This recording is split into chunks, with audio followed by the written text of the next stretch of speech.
Okay, hello everyone. Thank you for joining my live stream. This is my third live stream, and it's just an attempt to do some laid-back editing, allow me to go on some long technical rambles about the various workings of Affinity Photo and so on.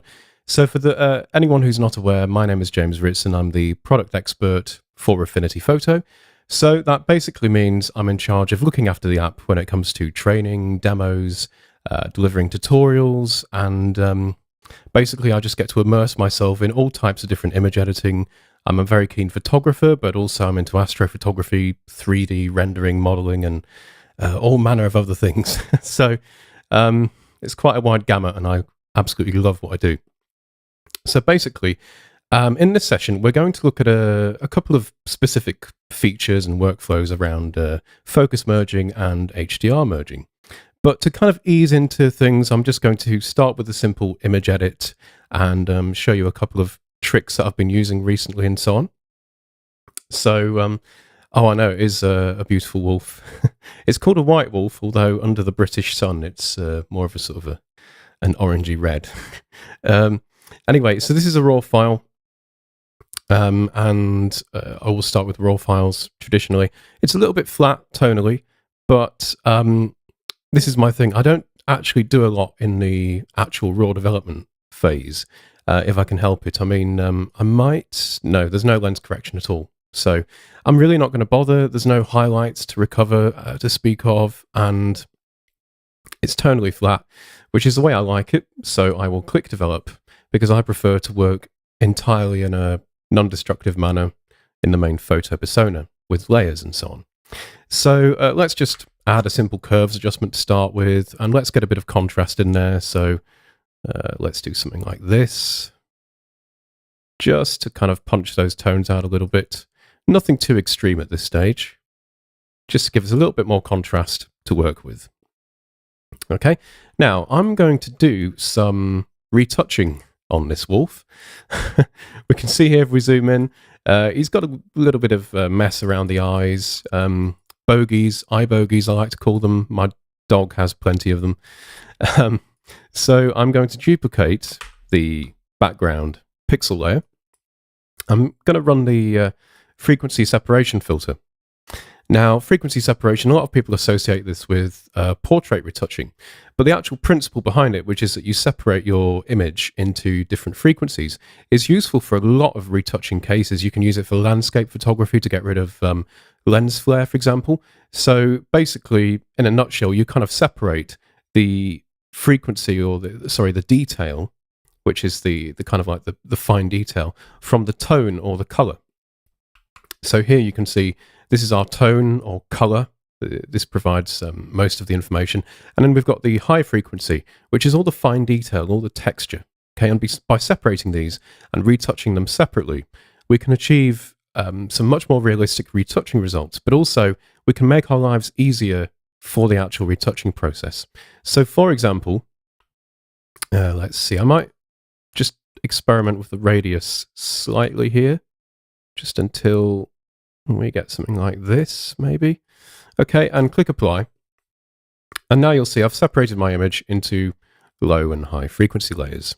So if I alt click or option click on Mac to isolate them, I can work on them individually. Yeah, Beatrice, yes, it is. And in fact, not in this beta, I'm using a slightly outdated beta, but there's a 1.9.4 beta that's available.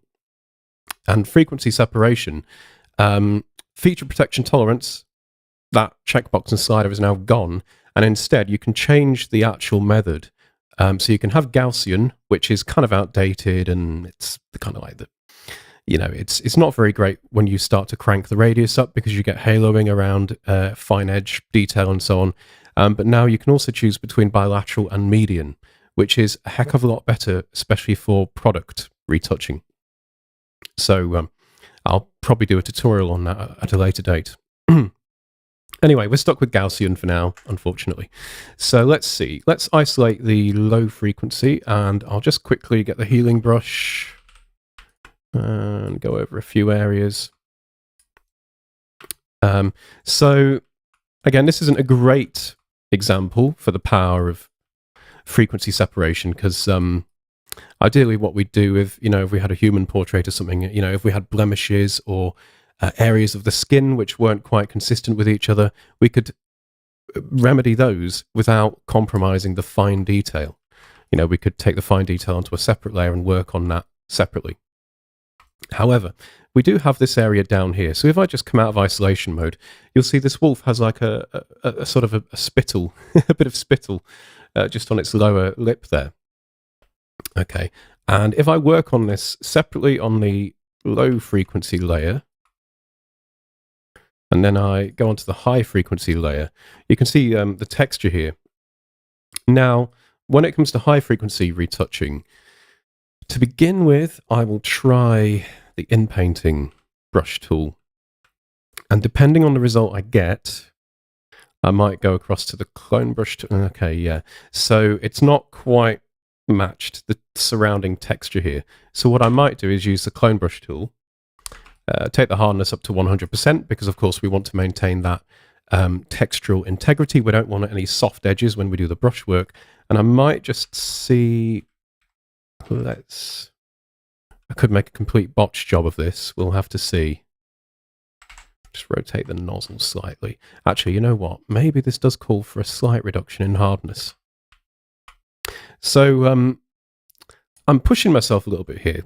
So when I traditionally do the tutorials or demos, I'll kind of plan everything out in advance. And of course, naturally, I will try and work with samples that are, relatively easy to work with, and that show off the power of the software, which is quite a natural thing to do. We don't want to kind of give a really bad impression of the software. But with this live stream, you'll see with my focus merging example, I'm trying to kind of challenge myself and do workflows that are more kind of in line with the everyday struggle that you would usually have, and so on.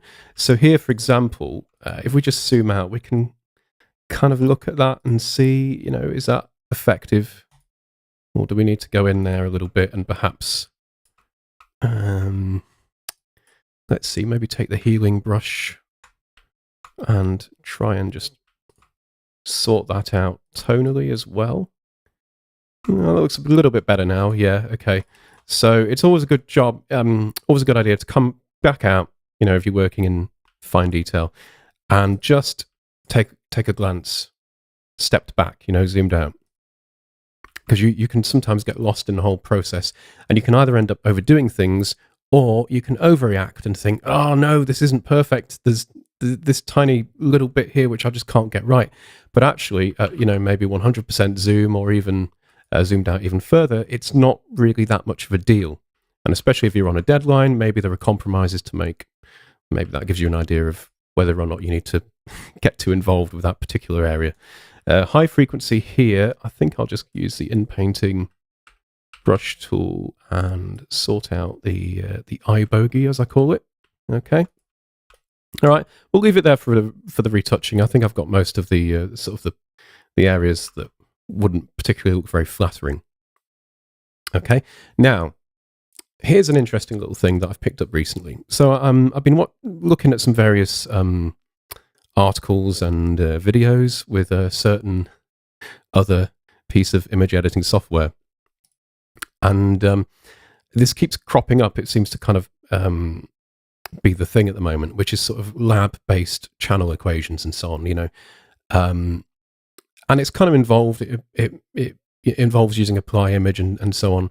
And I kind of thought, oh, come on, there's got to be an undestructive way to do that. So it's this kind of gold tone effect that you can do using lab, specifically by mapping the A opponent channel, I believe it is, to, or rather, is it the B opponent channel to lightness and A opponent.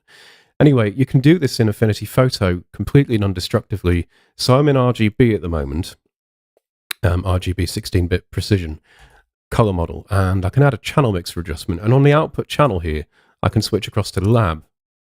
So there are, I believe, 3 adjustments that let you do this. There's channel mixer, levels, and oh, come on, James, come on, think. I'm drawing a blank. I'll come back to that. I'm sure there was a third adjustment. It might pop into my head in a minute. Okay, so basically, anyway, now we've switched over to lightness. We can take the lightness contribution down on the lightness channel and increase, I believe it's B opponent, and then go over to A opponent, take A opponent out and switch it over to B opponent. So now we're just contributing B opponent to the other two channels within our lab color model. But we're compositing this on top of an RGB document. And then we change the blend mode to something like soft light or hard light or even overlay. Overlay and hard light are a little bit too strong by default, but if we go with something like hard light anyway, we can just take the opacity down. So maybe I'll take it down to about 50%. And now, if I just show you the before and the after, you get this lovely, rich gold tone to the skin detail. Sorry, the fur detail. I'm not quite sure if I want the background being affected. I mean, it gives it a nice blue tone, but maybe we will just experiment and see what that looks like isolated to the wolf. So I'll select the background pixel layer, get my selection brush tool, just quickly make a selection of the wolf. Let's refine that so we get a nice matted selection around the fur, like so. Okay, just go over these areas here. Okay, apply that. Now we've got our refined selection. So now to load it into an existing adjustment, there's a couple of ways I could go about this. I could either add a mask layer, okay, and that will mask it. Or alternatively, if I don't want to complicate my layer stack, what I can do instead is right-click my pixel selection on the channels panel here, and then rename this, let's just call this FG for foreground, deselect that, and then I can just load it into the channel mixer adjustment. So I can right-click, load it to the channel mixer alpha, and there we go. Now that effect is just isolated to the foreground subject, or the wolf in this case. Okay, let's look at my scope. Yeah, so tones are sort of sitting around that level. Maybe we'll try another curves adjustment and just boost everything slightly, like so. But because the curves is affecting the RGB data cumulatively, it's intensifying the gold tone maybe slightly too much. So I could either, on the curves adjustment, use a luminosity blend mode. That's one approach. Or I could just go back into my channel mixer adjustment here and take the opacity down even further, maybe to about 35%. Well, let's try 40. So we just get that nice sort of hint of this lovely rich gold tone. Finally, I think to round this image off, I will add a pixel layer using my shortcut, Command-Shift-N, B for the paintbrush tool, and I'm on black at the moment, so let's use X to switch over to white. Set the blend mode of this pixel layer to overlay, maybe about 30% opacity, and then just paint into the eyes here, just to bring them out like so. There we go. Okay. Looking nice, I think. Possibly. I don't know. See how I feel about it at a later date. Maybe do a sort of a final crop. So C for the crop tool. Just bring everything in slightly. Why don't we go for a squarish aspect ratio? Something like that. Maybe he needs a little bit more space to kind of look into. I come from a sort of a video background, so I'm always thinking about composition in terms of rule of thirds and space, especially when you're filming presenters and you kind of want some space for them to be looking into in the frame and so on. So I'm always kind of thinking along those lines. But you should challenge yourself and not just stick to what you know all of the time. You should experiment because, otherwise things become a bit derivative and stale, and you might surprise yourself. You might think, no, I would never go for a crop that tight, or I would never, I always crop into my images. I never want space in my images. Maybe it's just worth experimenting and trying the opposite of what you would usually do, because you can surprise yourself sometimes. Anyway, that's my basic image edited. So I'm going to save that now. Let's see. Saved. I always save these results so I can look back at them later and evaluate them, and also just post them on Twitter as like a recollection of how the live stream went. Okay, so that's my initial image edited.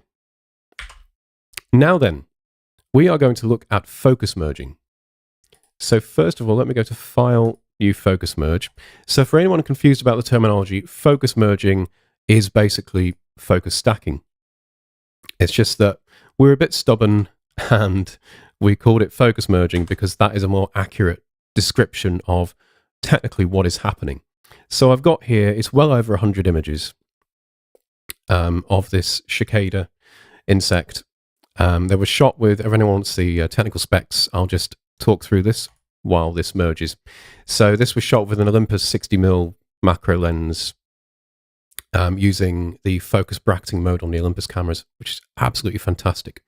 And so the principle behind focus merging, for anyone who's not aware, is obviously you find with macro photography, when you get up close to a subject, even with a small sensor, you really struggle for depth of field because it becomes so narrow. And sometimes it's difficult to, focus. A lot of macro photographers will kind of preset the focus and then they'll actually move forward or backward until their subject becomes sharp in focus.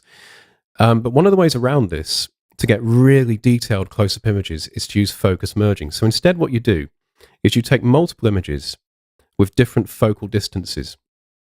And what you just saw there while it was aligning was, so I started focused on the very front of this insect, so maybe like a hair that was sticking out at the front here, and then the focus bracketing, gradually each time a shot was taken, it racked the focus slightly until it went all the way back to the end of the insect.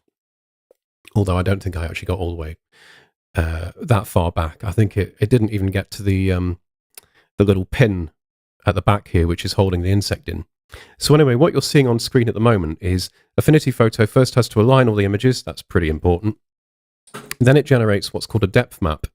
And to do that, it looks at the most detailed areas of each individual image.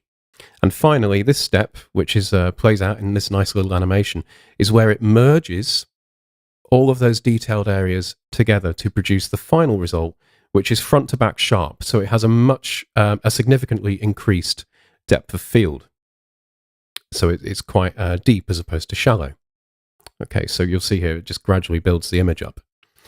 Okay, so as we're about to see, depending on the algorithms and the methods used for the actual focus merging operation, you can run into some difficulties, some artifacting.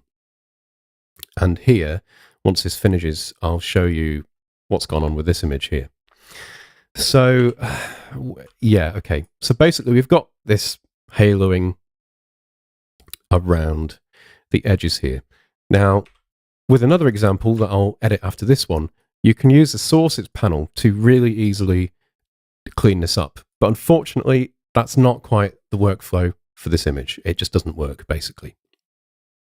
So instead, what I'm going to do is take a different approach. And this is, I haven't really practiced this. And again, this is what I really want to kind of, showcase rather than just, here's a great demo of focus merging. Look how fast and smooth it is and look how easy it is and so on. Sometimes it's not easy. If you take, subject matter like this where it's 100 odd images and they're all merged together and the depth of field is so razor thin between each image that you end up with artifacting like this. Sometimes it's not a simple case of, wow, my image is finished. Look at this. I mean, the amount of detail on it is cracking. It's really sharp. But we do have these distracting edges here. So first of all, I'm going to add a curves adjustment just to kind of define my base contrast.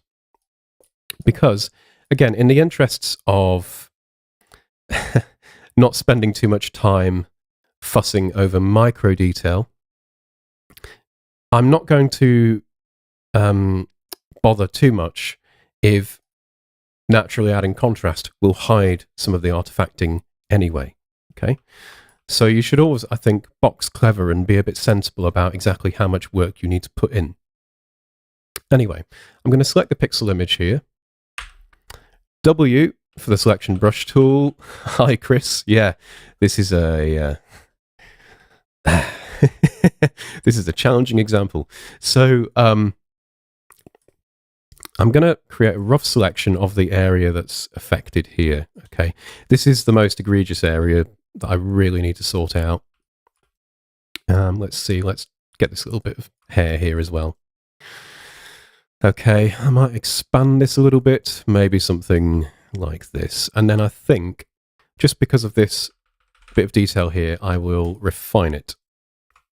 And that should allow me to brush over this, to matte it. There we go. And that gives me a nice anti-aliased edge for this detail as well. So now that I've restricted my selection to this area, let's get to work. So S for the clone brush tool. My hardness is 0%. That's good. Now I think I need to be set to current layer. And then I'm going to Option or Alt click and sample from an area like so. And let's see if I can tidy this up. So yeah, this is kind of this. Oh no, yeah, you've got to be ever so careful. This really is the stuff of nightmares. Let's see. Okay, so again, I always zoom out, even deselect to get rid of the marquee, just to get a bit of perspective, because sometimes you can get lost in it and you can just, get in your own head about how it looks and so on. So actually, if I just go to my history and go back to here, I think, there's the before and there's the after. So even though it's not perfect and we could beat ourselves up a little bit about this, it is a heck of a lot better than what we had before. Let me see. I just wonder if I run the risk of getting too obsessed with this, I think. Let's see. Okay. Yeah, I'm going to leave it there because that, again, if I just step back to here, look at that. That's a remarkable improvement compared to, what we had then back then.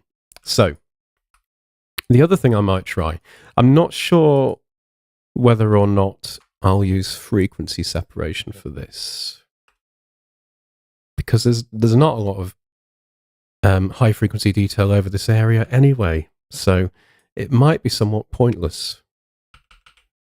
Let's see. Let's just in-paint this. Then I think I might get the healing brush tool. Go away, sources panel. Don't need you anymore. Okay, let's... Oh, it comes back. Nice. Okay, let's see. Just going to... Again, all I'm doing here with the healing brush is I'm just option clicking through. Let's see. See if I can... Oh, just in-paint this out as well. So yeah, this is a really finicky touch and go process, but I think what we've actually managed to do is pretty good, compared to what we had originally. So let's see, maybe I'll add another curves adjustment. I might set this one to luminosity for a blend mode so we're not affecting the color intensity. Let's just do something like this. I mean, you have to marvel at just the sheer level of detail that you get from focus merging. This is pretty stunning, I think. I mean, look at this. Beatrice, as far as I know, no, there is no limit, only the limits of your machine, basically. So I'm focus merging, what it was, 100 odd 8-bit TIFFs. So not quite sure offhand how much memory that would consume, but basically it will have to, use your RAM, and then it will, if it runs out of RAM, it'll eat into swap memory, which of course is a lot slower. So if you want to focus merge 1,000 images and completely eat through all your RAM and then into your swap memory, by all means, you can do that. You'll just have to be incredibly patient whilst it uses swap memory. Okay, let's see. HSL adjustment. Let's go to the reds. So basically, you know, in a nutshell, yeah, go wild. If you've got the RAM for it, if you've got 32 gigabytes of RAM, you could probably chuck 500 images in there and stack it. But again, just be mindful of your bit depth as well. So if you focus merge RAW files, they will go to 16-bit, and 16-bit is a lot more memory intensive than 8-bit precision. So sometimes, you know, what I've done here actually is I either use JPEGs, which is, you know, I try and avoid that if I can, but just for a quick preview, I'll merge some JPEGs to see if the focus merge is going to work very well, or if it's going to work. And then once I've ascertained that, I will pre-process the RAWs to 8-bit JPEGs. Unless I run into banding issues, in which case I will go for 16-bit, but the RAM requirements for that are just, you know, they can end up being pretty phenomenal. So you just have to be sensible, really, and work around the limits of your hardware. Or not, you know, if you don't mind waiting overnight for a 500 image focus merge complete. If you're working in 16-bit, that's absolutely fine. That's your choice. Let's see. So HSL, just to raise the luminosity on the reds and yellows here. Ed, no. Because these were pre-processed in, let me remind myself of what it's called. I think it's called Olympus Image Viewer. They already have some kind of sharpening pre-applied.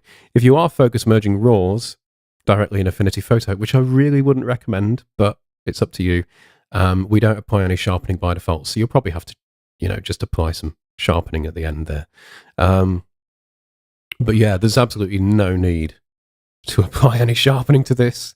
It's if anything, it's too sharp. It could even use some softening, you know, especially if I was going to export this for sharing on the web and so on. You know, this sheer amount of high frequency detail might actually harm compressibility too much. Yeah, up here, I'll just get the inpainting brush tool and get rid of these little areas here. And then I think we're good to go with this. Maybe I'll just add a final brightness and contrast adjustment. So for those of you who might want to follow along and you're sort of hammering Option B and wondering why it's not working for brightness and contrast, I do have a lot of my own custom keyboard shortcuts. So I put, you know, my commonly used adjustments and filters on various shortcuts. So you'll see me using those throughout. Let's call this Cicada. Okay. Gosh, that took a lot more time than I thought it would. Right, so now I'm going to look at another example here, which uses the sources panel.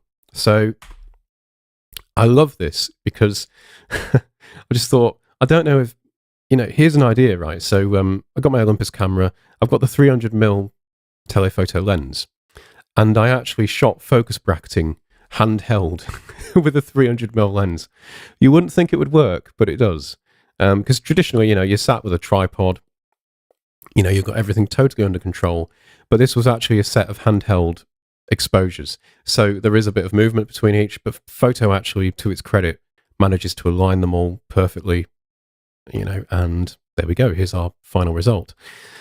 However, we do have some kind of faint blurriness around the edge detail here. So S for the clone brush tool, and the way this sources panel works is that you can set a source image to clone from. You can click the eye icon here, toggle source preview, and that lets you just click through each individual image. So what I can do here is I can identify which areas are sharp in each image, and then I can clone from them successively. So if I just take my source preview off, I can get this image at the end here and just maybe stamp that. Then go to my next image, and that's covering me roughly sort of until there in terms of the sharp area. So then I can go in here, stamp like so, and then I don't even need to look at the rest. I can just select the next one, brush here, up here, until it starts to go soft. at which point I'll move on to the next one, like so. And I think the next one should sort me out for this area. And maybe go back to this one and just, yep, there we go. And there we go. We fixed that blurriness around the tail there. Okay. So now I have a problem with this. They are great models, Valerie, yes. They're, I've just got like an entire folder full of, especially around August and September, where my partner lives in Lincolnshire. There's this great big wood, and there's an area of it that's a complete heat trap. You know, the sun just beats down on it, and if you go sort of roughly midday, all the dragonflies are just about starting to take off, and it's fantastic. There's just tons of them around everywhere. Anyway, I've got a problem with this, the background. So let's say I take a curves adjustment and I do this with it. That background just looks putrid. It's horrible. And because a lot of the color tones are very similar to the dragonfly, it's really, really hard to separate them using something like HSL or selective color. So I do have to go in here and make a selection. So W for the selection brush tool. And I'll just make a selection. I'll use Q for quick mask mode. That helps me. It helps give me a better idea of what I've got in my selection currently. Beatrice, assume this technique requires all photos have the same exposure. Yeah, so it doesn't do, to my knowledge at least, it won't do exposure equalization like it does for HDR merging. So generally speaking, you should have the exposure locked off, which focus bracketing does do anyway. In fact, it might be, if there are exposure differences, that might be the cause of some artifacting, especially around areas, bright areas like specular highlights and so on. So yeah, I would try and maintain the same exposure where possible. So at the moment, I'm just matting the wings and the legs of the dragonfly. I'm not too concerned about how great this cutout result actually looks like, because I'm not trying to cut this out. I'd be mad to try and cut this out, to be honest. Let's see, let's add a bit in there. There we go. I just want a nice selection of the dragonfly and the background. So on my channels, I'll create a spare channel from the dragonfly. Let's call that FG for foreground. Then I'll invert my pixel selection. So Shift Command I on Mac, Shift Control I on Windows, then create another spare channel and call that BG for background. Oh, as an aside, you'll notice that because I was dealing with fewer exposures, I actually pre-process these TIFFs to 16-bit.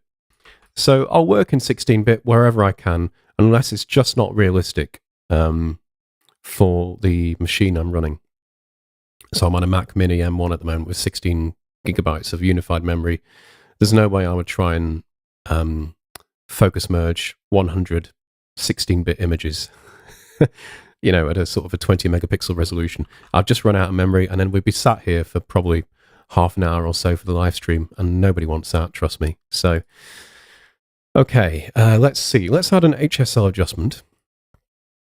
Take the saturation down, and what I'll do is right-click BG, load it to the alpha channel, and now we're taking the color intensity out of the background, but keeping it on the dragonfly, which is that's exactly what we want, okay?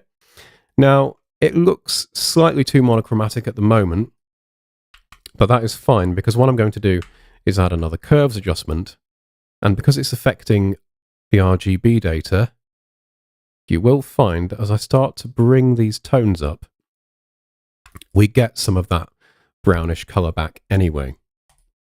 So, let me think. I'll go for a selective color, I think. So I've got that on Option S as my shortcut. And I'm going to load this into the background. So it's just affecting the background now. And let's see. So we're mostly dealing with reds, a little bit of yellow, but predominantly reds. So let's put the cyan up. There we go. So that knocks out that kind of distracting reddish color cast in the background detail there. Let's just try yellows as well. Oh, no. That's too far. Maybe something like this. Yeah, okay. That works. You know what, though? I'm not actually a fan of the brightness down here, so maybe I'll go back into my curves adjustment and just... In fact, what about my first one? There we go. Take that down, so it's just less aggressive on the highlight detail. Okay. Yeah, so far so good. All right. Now, I'll show you another little trick, which I've started using to for vignettes. So Photo does have a live vignette filter, and that's fine. You know, it works, it does its job, like so. You can change the shape, but it's always based around the center of your document, okay? So I want a little bit more control over this. Rather than crop my image in at this point, I'm going to add a fill layer. So this is a non-destructive vector fill layer. And what I can do is it selects the gradient tool for me. So I just drag out roughly here. And on my context toolbar, I set the type to radial. Okay. Then I can use a blend mode like multiply. Now, obviously, this is far too aggressive. It's very sinister as well. But I can kind of roughly get my spotlight vignette effect that I want. Then all I need to do is take the opacity down. So let's try 50%, maybe something like that. Yeah, okay. And then what we can do is perhaps another curves adjustment just to counteract that kind of loss in punchiness, contrast. In fact, let's experiment with the relationship between these two.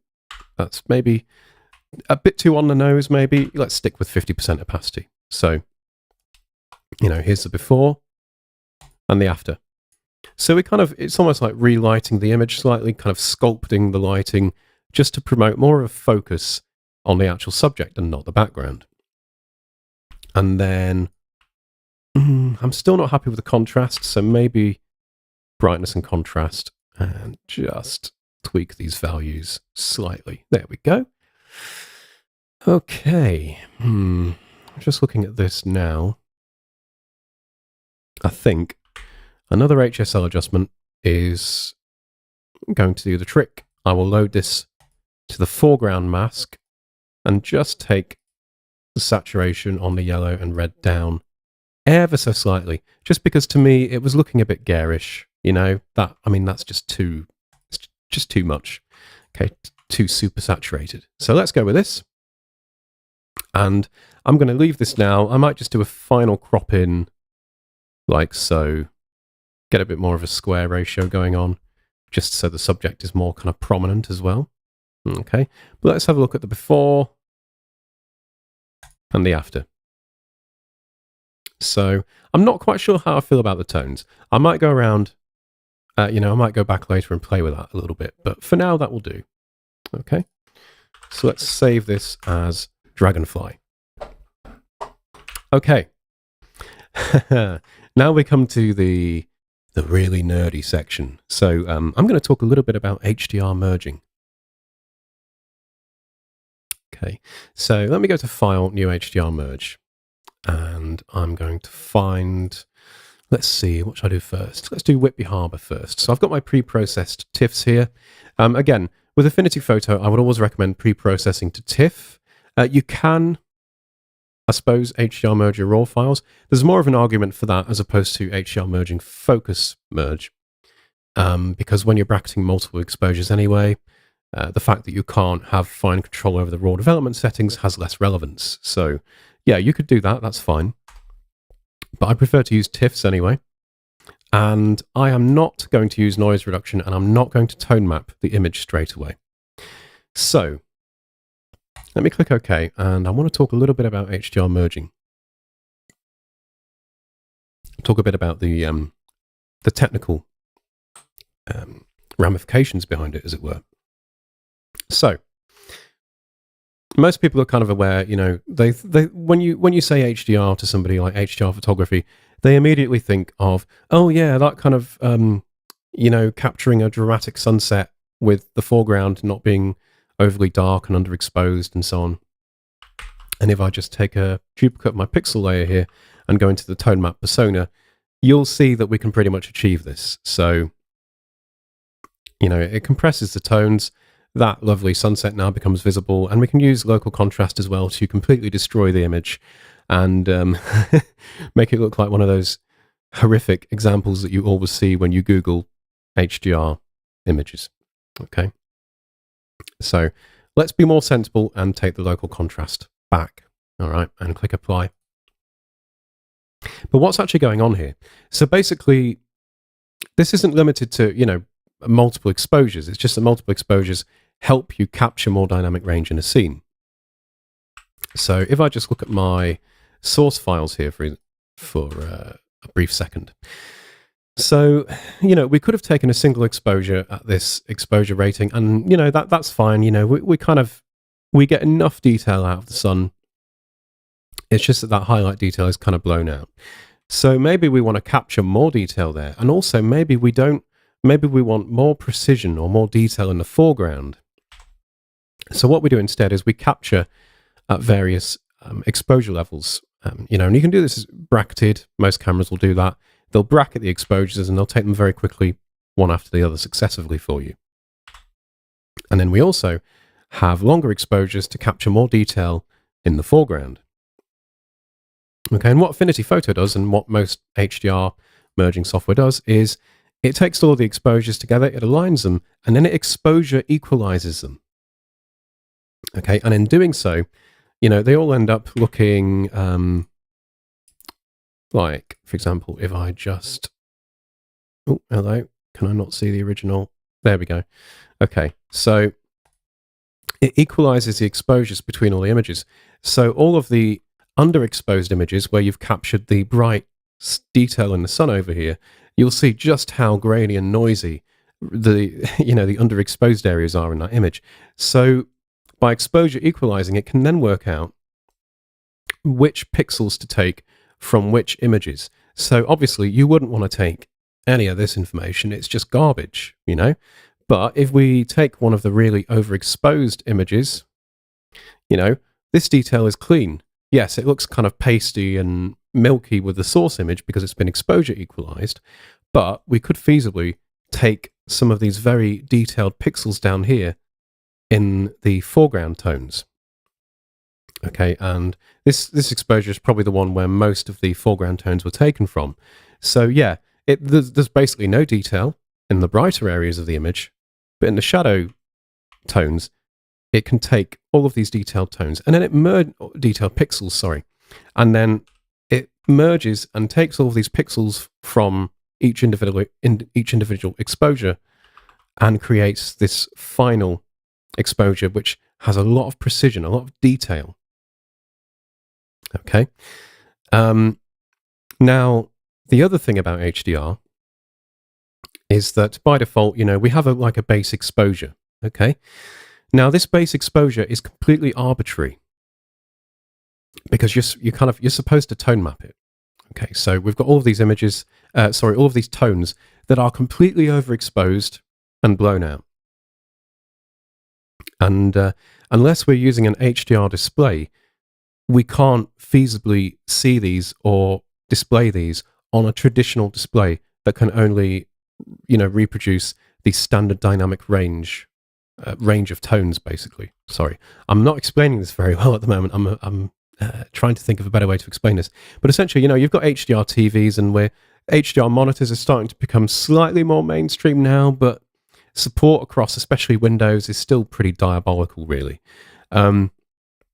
We support HDR on Mac OS, call it EDR, within Affinity Photo on the 32-bit preview panel down here.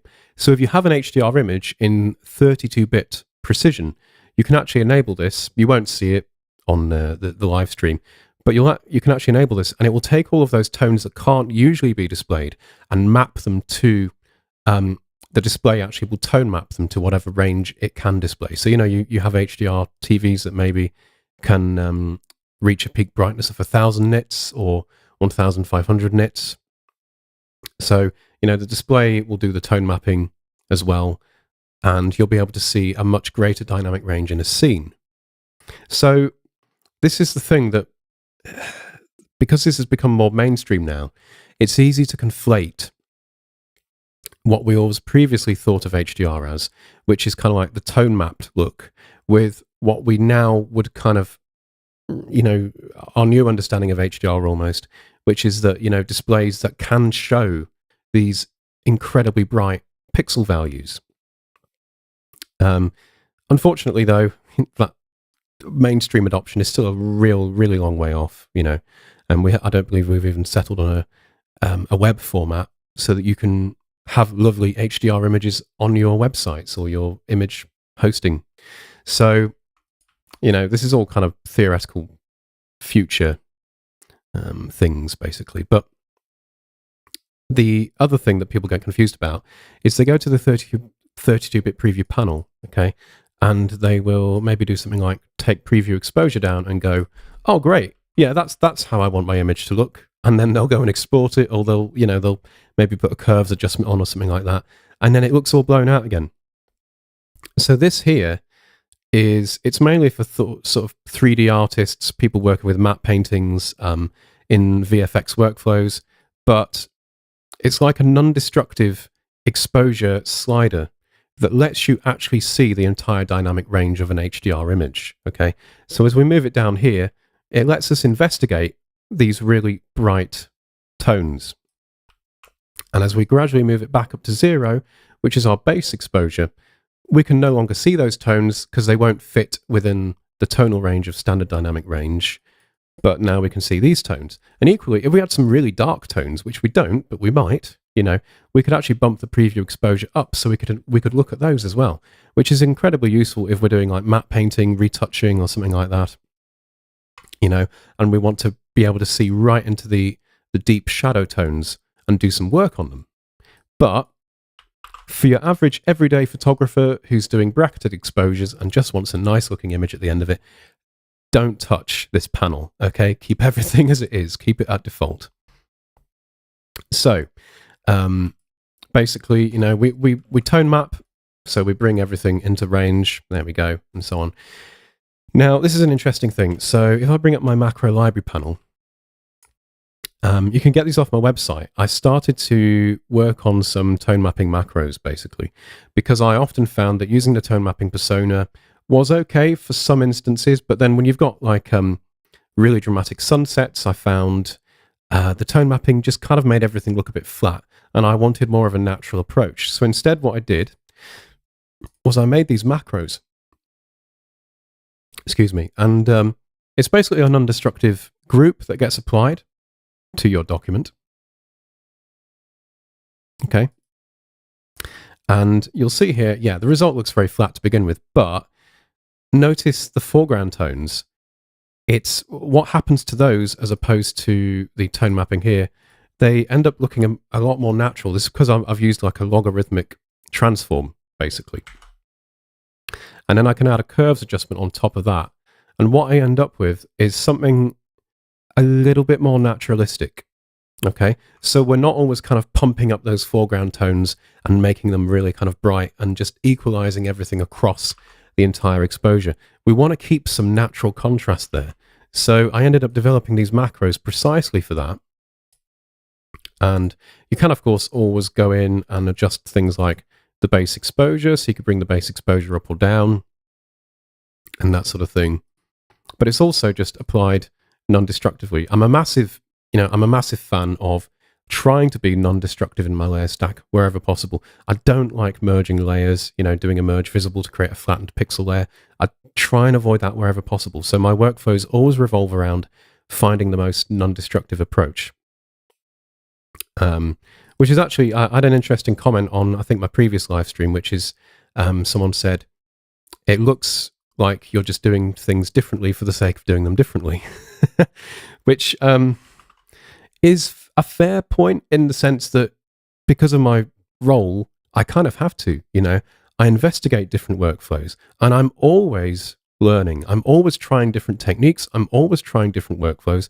And, you know, depending on which day you catch me, I might be doing something different. You know, I might be having a different attitude or a different approach to the way I edit. That's just it. It's completely flexible. It changes all the time. It mutates, you know? And so, yeah. But also, another explanation for that might be that I will actively avoid doing anything destructive where I can, unless I absolutely have to. So sometimes it's a little bit of a long way round to do the same thing, but I just prefer having that flexibility. EVtronic, is there a 3D artist that can show us how he or she would use this? How is it useful? Do you mean like the 32-bit preview panel and all the rest of it? Well, okay, let me think. So I'll just round this off, by the way. So let's say I add an HSL adjustment and maybe increase those tones there. There we go. So that to me is a really nice, much more natural looking result rather than sort of compressing all the tones in the foreground. And, you know, I could take that further. Maybe I might go for a bit more brightness and contrast, perhaps, something like this. But ultimately, you know, I like to go for a more natural approach when it comes to HDR.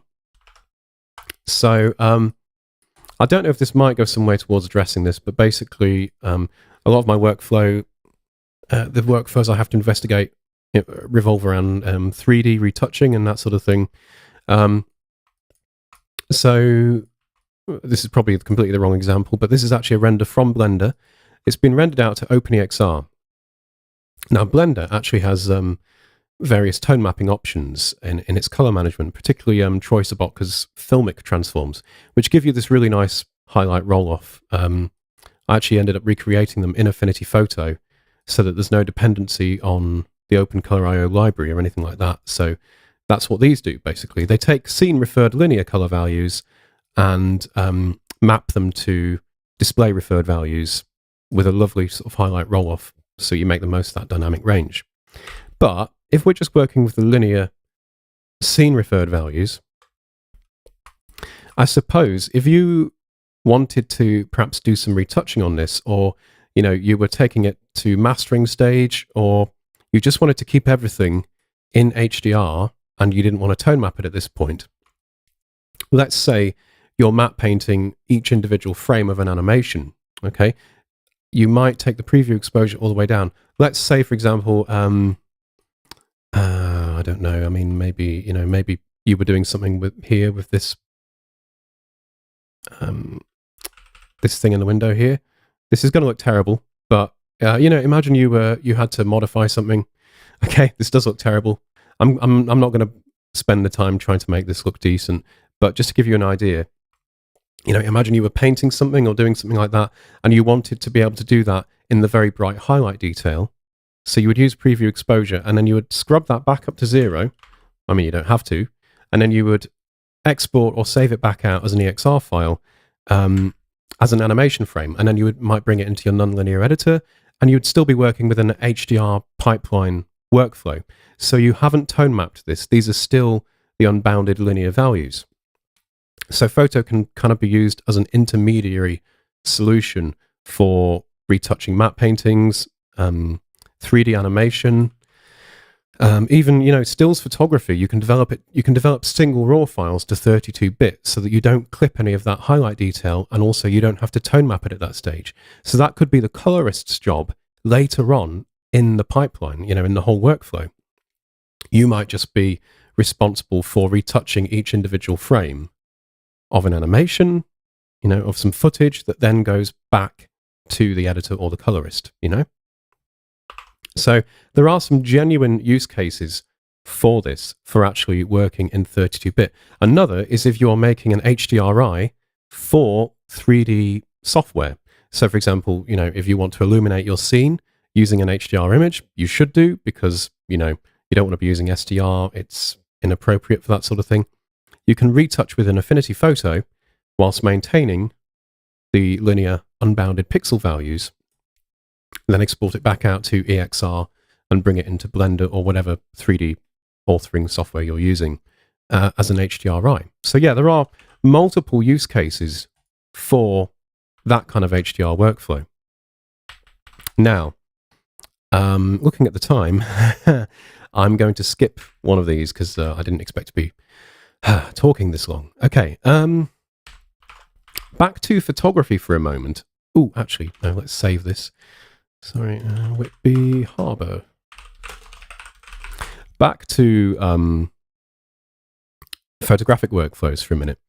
Another interesting approach, rather than HDR merging, is actually exposure averaging. Okay, so instead of going to HDR merge, I'm going to create a new stack. No problem. Evotronic. Yeah, I mean, we could go on for hours about all the different workflows and stuff. Maybe it might be a suitable topic for a live stream in the future. Looking at all of these HDR workflows and so on, because there are viable uses within various industries for it. It's just a bit kind of niche and edge case. Anyway, moving on. Sorry, HDR. Let's see. Let's take this one. Okay. So I manually use exposure compensation for these. So these were not bracketed. I'm going to choose to align them, but I'm going to put them into a stack rather than HDR merge. And again, talking of different workflows, sometimes I will experiment with this because sometimes I find that tone mapping just doesn't work very well.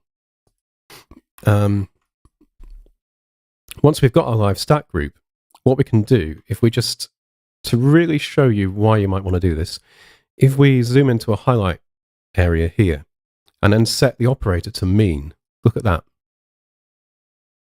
By kind of averaging the pixel values for these really bright areas, you actually end up with this kind of natural highlight roll-off that's really effective.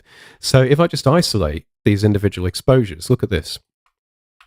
So we've got all these exposures here. We've got the overexposed ones, and then we've got the darker ones where we've captured a little bit more highlight detail around the rim of the light here. When we come out of isolation mode and we average everything together, we get like a nice average exposure for the scene. And it, in some ways, again, it's you should really just experiment with this. There's no one-size-fits-all solution for every type of, if you're doing HDR photography. Especially when I do sort of low-light photography like this, and if I'm not bracketing it, I will often use a live stack group and I'll use a mean operator just for a more natural result.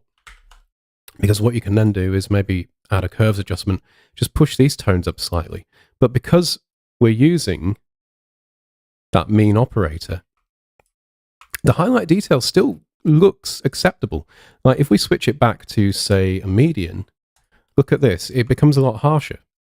Then if we switch across to mean, I mean, some might go, oh, well, it's not that dramatic. But it's these little subtle things that I think we as photographers and image editors really appreciate. We want to get detailed. We want to kind of get the best out of our image. We want to try these different techniques to see which one works for our particular set of images, So this is just another technique or a tool in your arsenal that you can take advantage of. Let's see. So then we can, we could go on and take this further. I might actually, sometimes I do this, I'll use curves to kind of push tones up and then I'll take them down again. Sounds a bit counterintuitive, but it works. I get on well with this approach. So don't be afraid to do it. Don't think, oh, that's stupid. Why would I do another curves adjustment straight after one I've already done? Hey, if it works, do it. And then I might do something like a selective color. I live and die by selective color. Anyone who's watched the other live streams is probably sick of seeing this adjustment by now. But I find it so useful for pulling color groups apart and getting some finer control over them. So, we could end up with something like this, which is subtle, but it just gives a little bit more vibrancy in the tones, in the colors. And yeah, I'll leave that as it is for now. I will just save it, just so I got a record of it. It's not that compelling an image, but I thought it was a little fun experiment. At the time, I was kind of into stopping my lenses down to kind of get the star effect around specular bright highlight detail. So I had a phase of going through that. You know, you go through phases and so on. I got a little bit obsessive over that. I wonder how many images I've destroyed while playing and trying new methods. Yeah, it's a fair point. I mean, I tend to have a cull every so often, and I use Dropbox to back everything up and work from, and I'll occasionally go through and go, oh, yeah, I remember that. That was terrible. And I'll kind of archive everything into a folder and then offline it and probably never look at it again. Yes, I shudder to think how many terabytes I'm using on Serif's company Dropbox at the moment. Okay. Okay. So we now come to an interesting little sector. So the reason I'm kind of showing this is because I'm interested in ideas. Okay. So in my spare time, because I'm a little bit sad, I like to experiment to try and recreate filter effects, interesting effects as macros. I use a number of different techniques. And I thought I would show you some of them to kind of, maybe get your opinion on them and, maybe see if they would be useful to kind of release them to people. And also maybe get some ideas for stuff that I maybe haven't thought of, but that would be really useful. So, for example, okay, I'll give you this example. So, I'm working a lot with sort of architecture workflows. And one of the common questions that come up from architects is, do you have like an equivalent to the filter gallery? Okay, and the answer is, not offhand. You have to put a little bit of legwork in to kind of achieve something similar. It is doable for the most part, but no, there's no like filter gallery. And then they kind of explain about these Photoshop workflows where they have to merge their layer work and convert it to a smart object to apply a filter gallery. And then anytime they want to make a change to the layer stack, they have to run an action which regenerates that smart object. And it just sounded so cumbersome. So I was like, right, a challenge. Okay, great. I love a challenge. Let me see if I can recreate some of the effects that they need completely non-destructively just using live filters. So for example, hello, are you going to apply? There we go. Sketch and hatching effect. Okay, so on the surface, this is like, oh, okay, yeah, fine, whatever. So you've got a couple of things going on here. You've got like the line edge detail, you've got the hatching, and then you've got this kind of like textural overlay going on. But the crucial thing here is that it's applied as a group, and I use various live filters and procedural texture equations to achieve all this, but it is all achievable completely non-destructively. So for example, sketch lines, I could go in and change the radius here, which will alter the aggressiveness of that line detail around edge, the edge detail, okay? Then I might click on hatching, and you can actually change the angle of the hatching, which might be useful. You can even tighten up the spacing between the hatching, that type of thing. And then you've got soft and fine texture layers. So what you can do with these is you can double click them, then drag around. I don't know if you can really see this on the live stream, but you can easily reposition the textural effect. And we can do this to the fine texture as well. We can drag that around.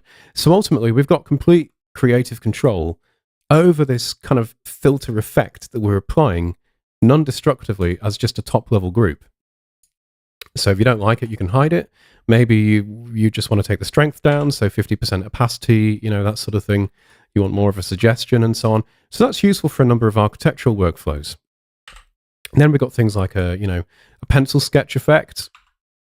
And if you zoom in and it's too kind of grainy and everything, that's not a problem. There's like a smooth result layer that you can check, and that will smooth everything out. You'll maybe want to do some line recoloring. So maybe we'll go for some blue line color, take the saturation down. Maybe we want to change the color of the paper. So we can enable this, and yeah, there we go. We can change the color of the paper, maybe make it a bit cooler, that sort of thing. And again, this is all completely non-destructive as a group. So you just apply it, and there's no kind of smart layer conversion required or anything like that. And then maybe let's have a look at the watercolor effect. So again, I like to try and aim for subtle. So I'm zooming in to show you this. This is the watercolor effect.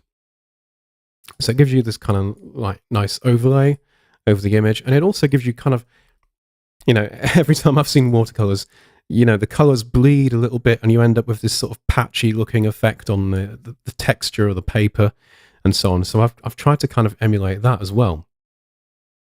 And you can actually change that with the texture and smudges layer. So again, you can reposition it like so.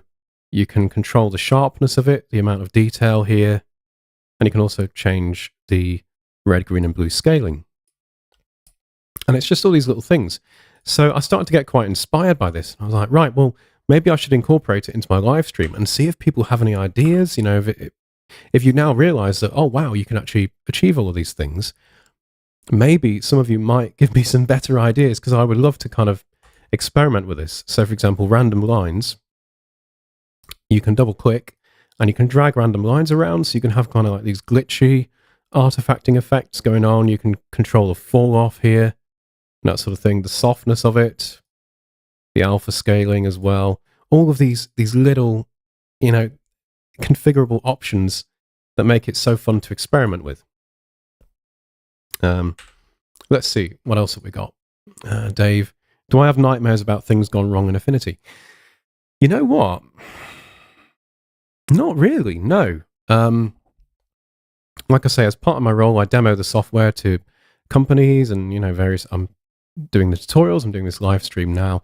Generally, my experience is quite good most of the time. Sometimes we'll have a beta, and there'll be kind of like a drastic change under the hood, and it will compromise a few things. But we find that and we get it sorted and so on. So obviously, during that period, I might revert to a previous beta and so on. But no, I generally don't have a lot of nightmares about things going wrong. Occasionally, there'll be what we call a regression, which is where something happens and it didn't happen in a previous build or a stable build. But generally, we just get on top of those and fix them, basically.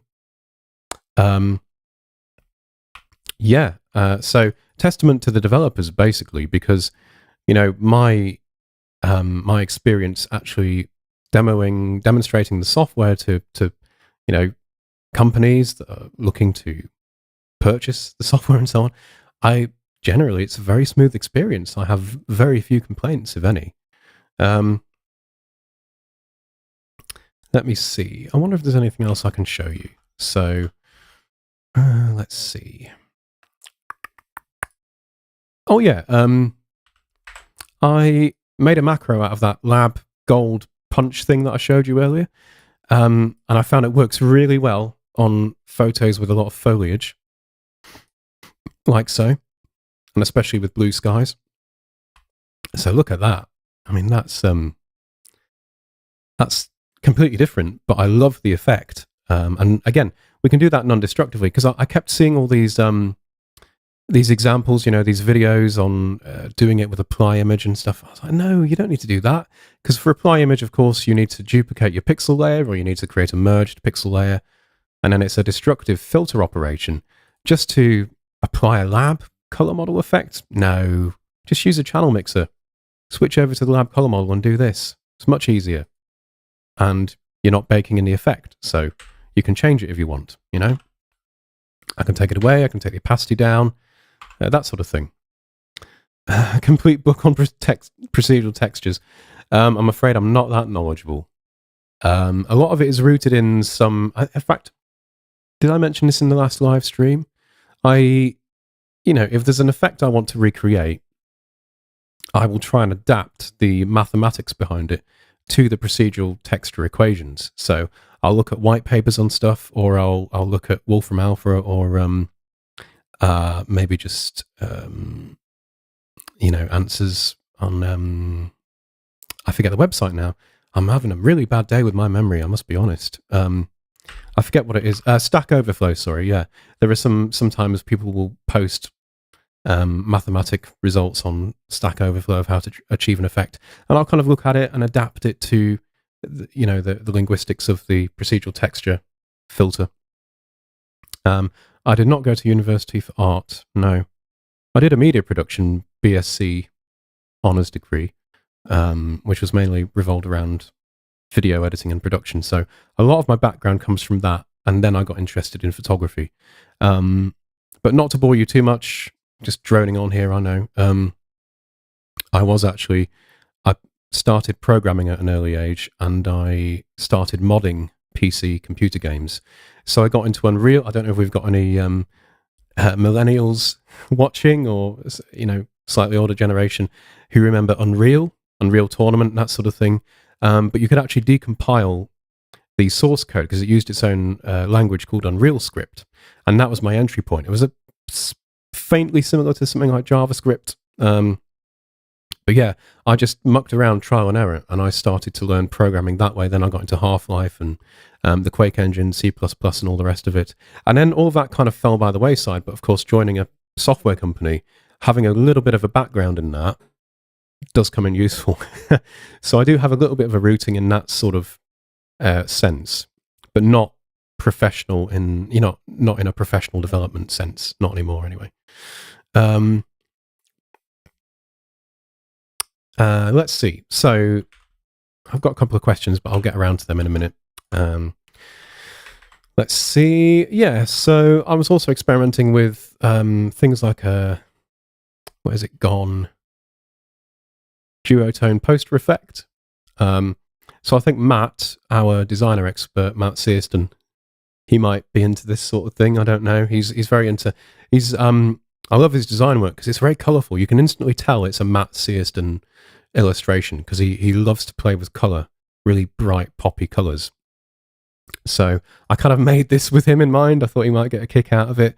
This sort of posterized gradient mapped effect and so on. And you can go in and change the posterization, maybe change the colour mapping as well, if you wanted something a bit different and that sort of thing.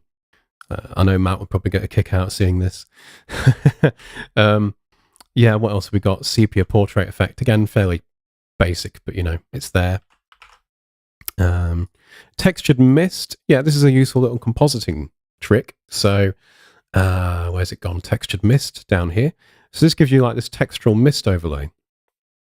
And then what you can do, again, because my focus is entirely on non-destructive operations, is get the gradient tool and create a gradient mask. So we'll just drag from the bottom up here, like so. And then what we might do is double click textured mist here and change the scale perhaps. Change the scale like this, maybe move it around a little bit, maybe alter the sharpness slightly so it's not too obvious. Look at the brightness, perhaps modify these as well, and so on. And then finally take the opacity down, maybe to about 50%. Okay, and you have this nice sort of foggy overlay. But this is a great alternative to, these image packs. In fact, I should know because I blooming released one. The Atmosphere pack where you've got like these fog overlays. Yeah, they're great, but sometimes I just love to work procedurally with this kind of stuff, and change it around depending on how I'm feeling. So here, you can see there's a bit of a natural gap there where I might want this bit of detail to show through. So I love playing around with this sort of thing. Maybe take the opacity down a little bit more. So I can have this lovely sort of misty overlay. Oh, Matt. Hey, Matt. I wasn't sure if you'd be watching. I took a gamble. Yeah, what else have we got then? So, let's see. Oh, yeah, strip process. This is my lovely partner, by the way, who is very patient and models for me sometimes. Let's see, where's it gone? Technicolor 2-strip, yeah. So emulating these sort of 2-strip and 3-strip processes, that kind of that tint on the skin and that sort of thing. So again, you can hide it. Here's the before and the after. We can do things like go in and tweak the colors. So, we could alter the saturation on the skin, that sort of thing, play around with the color detail a little bit. That looks terrible. Let's undo that. But that's the 2-strip process. What about the 3-strip? Yeah, I think this works quite well on a nice landscape images. It's got some rich yellows and greens in it and blues. So the 3-strip, basically, it does aim to be non-destructive, but it does have to create copies of a merged pixel layer. Unfortunately, that's kind of that's about as non-destructive as I can get at the moment. So it is a group effect that you can just apply on top like that, and then you can go in and change like the yellow and blue color cast, so you could take the shadows and midtones like so and really play around with those tones to find something you wanted. And of course, everything in moderation. So, you know, maybe we take this down to 50% opacity and we get a kind of a hint of that 3-strip process look, but not, you know, fully applied and so on. So really, I mean, you know, I suppose a great editing tip in general is always experiment with moderation. And by that, I mean blending. Use blend options like blend ranges, blend modes, opacity. Don't just have everything at 100% blended in all the time. Oh yeah, let's see, linear white balance. Now this is really useful. So 8-bit and 16-bit, this harks back to 32-bit a little bit. And unfortunately, I don't have time to go into all the technical details about this because it can get quite involved. But 8-bit and 16-bit, you edit in what's called a non-linear gamma-corrected color space. Okay, and that means there's like a gamma transform that goes on, and it basically it's to match our kind of perceptual vision, the way we perceive light and everything. You can look it up if you're interested in the specifics. But in 32-bit, what happens is actually we composite in a linear color space instead. So we can illustrate this on a curve, for example. You know, linear would just be this. So here's black, here's pitch black, here's absolute white, and that's your reproduction of tonal values. Okay, but non-linear kind of has a gamma curve applied to it. And it would look something like this, okay? Ignore the image, that's irrelevant at the moment. We're just looking at the curves graph, okay? Now, everything in the layer stack gets composited in that non-linear space. And unfortunately, for things, it's not mathematically accurate, because light, when it actually, you know, if we disregard the way we perceive light for a minute, light is naturally linear. And so for the most accurate results, especially when you're compositing tones and you're tweaking tones and so on, mathematically, you want to be working in a linear color space, because if you work in a gamma corrected color space, it's not actually an accurate representation of what should be happening with those tones, if that makes sense. So a really great way of demonstrating this is compositing a white balance adjustment. So I've created a series of linear adjustments here.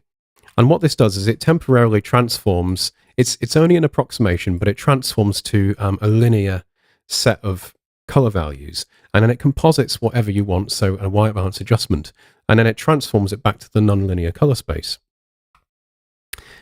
So let me show you what happens here. So let me take this white balance adjustment and let me cool it down, and maybe just take the tint to the left as well. Okay. Now look at this result. Okay, now let me turn off these two layers which are doing the linear and the nonlinear transform. Okay, that's what white balance looks like when it's being composited in that nonlinear color space. If it's being composited linearly, this is the result we get instead. And I personally find that much more pleasing. So here's nonlinear, here's linear. Okay, and we can see this with things like this probably has less relevance to photographic editing, but you'll see this a lot in 3D as well. Things like blurs, especially, they really want to be composited in linear color space, not non-linear. So I'm not sure if there'll be a huge difference here. Let's try and see. No, there's probably not going to be a massive difference here. Okay, there's a little bit of a difference, but no. We'll ignore that then. But I've created a set of adjustments here that do a linear transform and then composite. So another example of this might be a linear invert. Okay, so if we get like an invert adjustment layer, we might set the blend mode to, let's see, saturation maybe, something like that. Okay, and that's what it looks like when composited in nonlinear space. So I'm going to make a merged copy of that. and delete that invert adjustment. Now let's try a linear invert and do the same thing. So actually, it's a completely different result. Let me just make a merged copy of that so that we can see the before and the after. So that's when you're using a linear operation in nonlinear space. Sorry, an invert adjustment in nonlinear space. Let me get my wording right. Sorry, it's the end of the day. My brain is completely fried at this point. I do apologize. And that's when it's applied within a linear color space. So it's an interesting little difference there. And I thought people might just benefit from having that in a macro and experimenting, because I just love experimenting. Like I say, no 2 days are the same. You should always be trying to learn and improve your craft and try different techniques, Let's see. I think I might start rounding it off now because we're more or less done. I will just show you a couple of things. So I'm not seeing any suggestions in the chat. Oh, let me just expand that. Like I say, if anyone's watching this video afterwards and you have some kind of filter effect that you just can't do without from another image editing piece of software and so on, do let me know in the comments, because I'd love to see what people actually want, need to use or want to use, and have a crack at reproducing it in Affinity Photo non-destructively. Anyway, day to night, yeah. So I've actually got, you can do day to night through some things like lookup tables, but if you apply it, as a macro, you get more control over it, basically. So you can double click here, go into the cool and warm tone, and maybe, you want a warmer tone. So obviously this is not meant to be 100% realistic, it's stylized, but you could do things like have a bit more control over the sort of tone you're going for. Maybe reduce the contrast as well, or maybe you want more contrast, bit of brightness maybe, that sort of thing. But again, it's all completely non-destructive. And that's what I'm trying to promote, really. I'm trying to get people really taking advantage of what Affinity Photo offers, which is complete, non-destructive control over things. Stop merging layers all the time. You don't need to. There's loads of workarounds, loads of different techniques you can employ. Let's see, cell shading as well. Yeah, so try to kind of recreate a rough cell shaded look. Again, that's, neither here nor there. It's just kind of something that might be useful to people, going for maybe a particular stylized look, that sort of thing. You can use opacity to control the overall strength of it. You can go into edge detect and use radius or factor to control the actual strength of the cell shading effect around the edge detail, that sort of thing. Again, completely non-destructive. And yeah, I think basically I will leave it there now.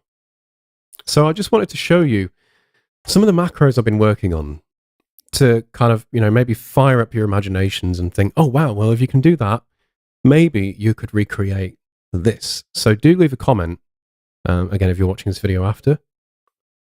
And I'd be really keen to see what people suggest and try and recreate some of these various effects. Okay? So let's see. Let's round off with some questions. Separate videos about procedural textures, Yolanda.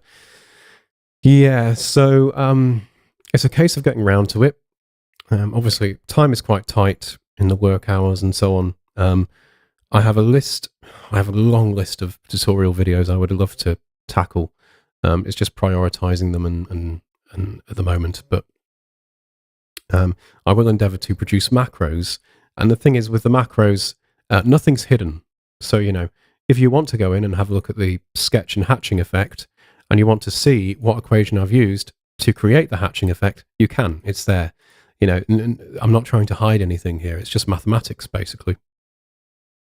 And that might help you then learn, different techniques and so on. The other thing is, I know this sounds a bit silly, but if you go to the help, so I'm using the online help, but you can use the in-app help as well.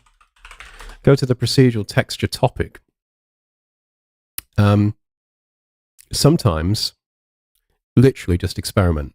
So we've got all the functions listed here, and just play around, see what they do, then start to add them together, multiply them, divide them, enclose them within other functions and so on, and just see what the results come out like.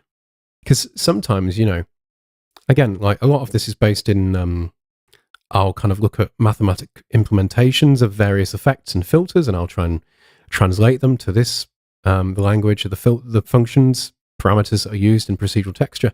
But sometimes I will literally just play around with various functions to see, mathematically you might understand what they do, but actually within an image context, sometimes it's interesting to see what they actually do. And then you come up with ideas from there. Oh yeah, that's really great. The numeric range conversion, for example, closed unit interval, if I'm not mistaken, I think you can use that for some tonal compression. And I just discovered that one day. So RGB to CUI, can't remember if this is vec3. Create a vector from it. There we go. Okay, and it ends up doing this. So, if someone gives you a JPEG that's got some really nasty contrast baked into it and so on, and you want to kind of push those tones up, or even achieve like almost a logarithmic appearance, hey, just use that simple function. It takes vectors, so you create a 3-point vector using RGB like so, and that's it. That's all I did. And I went, oh wow, that would be the really useful basis for some kind of tone compression. Okay, so there's probably some hardcore mathematics person out there going, that doesn't make any sense at all. But within the context of what it does to an image, hey, be creative, Let's see. Raymond, I'm glad you're enjoying it. Yeah, we've kind of gone off on a little bit of a tangent here. We went from image editing to a long ramble about HDR, and now we've gone on to procedural textures and macros. We all seem to end up on that. Evtronic, yeah, okay, session alerts, that'll be interesting. It probably wouldn't be an entire session, but I would probably do like a focus on LUTs, maybe creating them and exporting them from Affinity Photo. The kind of the do's and don'ts as well. That would be quite interesting, actually. I might work that into the next one. Just looking at the questions. No, I think that's pretty much it. So also, my apologies. I'm using the pop-out chat now on the live control room because it lets you see live chat, which is all of the messages. Because previously, I would go back and watch my 2 live streams that I've just done. And there were people saying hello, people asking questions, and I swear, my apologies, but I never ever saw them on the live chat at all. Some people said hello and waved, and I must have seemed rude because I didn't reply to them as I saw it on the stream. And I'm really sorry. It never came up in the live chat whilst I was actually doing the live stream. So I've got the chat pop out now. So hopefully I can actually see all of the chat. My apologies if for whatever reason I'm not seeing things. All I can say is that YouTube is just not displaying them for whatever reason. So my apologies there. I just wanted to say that in case anyone felt a bit put off or felt that I was being a bit rude, because I just genuinely didn't see the chat. Anyway, I think I've more or less worn my voice out for this afternoon. So I'm going to end my session there. But again, thank you very much, everyone, for coming and watching and participating. It's been lovely live streaming and interacting with you all. I hope you've gleaned some useful information from this live stream. I hope there have been some interesting things. Right at the start of the demo, I had a complete brain fart, and I completely forgot the 3 adjustments that you could switch the color model. It is, of course, curves. That was the 3rd and final one. So channel mixer, curves, and levels.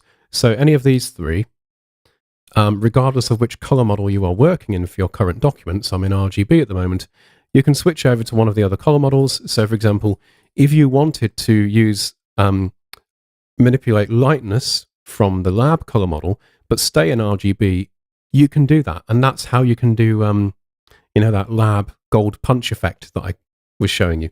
That is how you can do that completely non-destructively. You don't need to convert your document to lab, and you certainly don't need to use apply image, which is a destructive operation. Just use a channel mixer, set it to lab, and then move your sliders around as you need to there. Anyway, I'm running out of breath now. So thank you very much, everyone. I really appreciate it. It's been lovely interacting with you all. So I hope you all take care. And until the next time, I suppose, yeah. I'll have to get my thinking cap on and see what I can cover now. Okay, so thank you very much. Take care, everyone. Goodbye.